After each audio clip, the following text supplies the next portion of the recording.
Motorcycles of today are equipped with 5 or 6 speed sequential gearboxes or transmissions.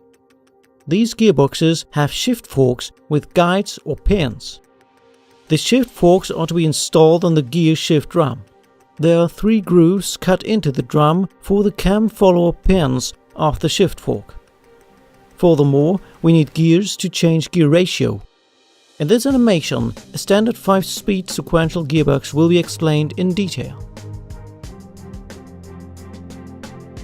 Most motorcycles use a lever at the left foot of the rider. This lever can be moved upwards or downwards to change gears sequentially. By using the shift lever, the rider moves a gear shifter assembly, which is also known as a claw arm.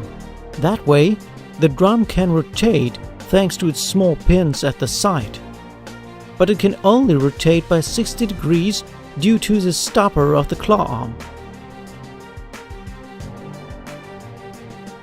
Small grooves have been cut into the gear shift drum. When the drum rotates, the shift fork moves to the left or to the right due to the follower pin of the shift fork.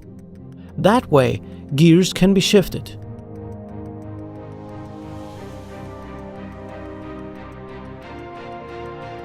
Now, let's have a look at the gears. At the right, we see the output gear. The shaft of the output gear can be mounted within the hollow shaft of the input gears. So, both the input shaft and the output shaft rotate independently of each other. The gears colored in red are fixed to the corresponding shaft. All other gears can freely rotate on the shafts.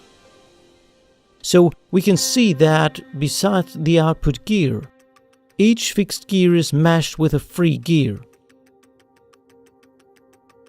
Dog clutches are used to lock mobile gears to the shaft. To shift into first gear, the second gear wheel from left, with one port of the dog clutch, must be connected to the other part of the dog clutch of the third gear wheel from left.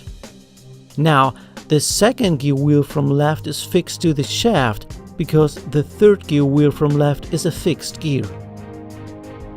To change into second gear, the gear wheel is moved to the right side by the shift fork. Now, the second gear wheel from right is fixed to the shaft.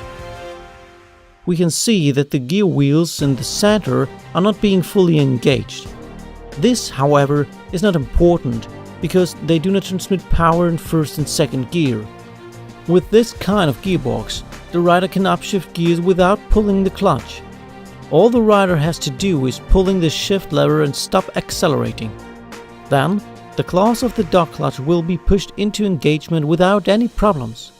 This won't result in damage to the gearbox when done properly, because this type of gearbox is not a synchronized one as it is often used in cars with manual transmission.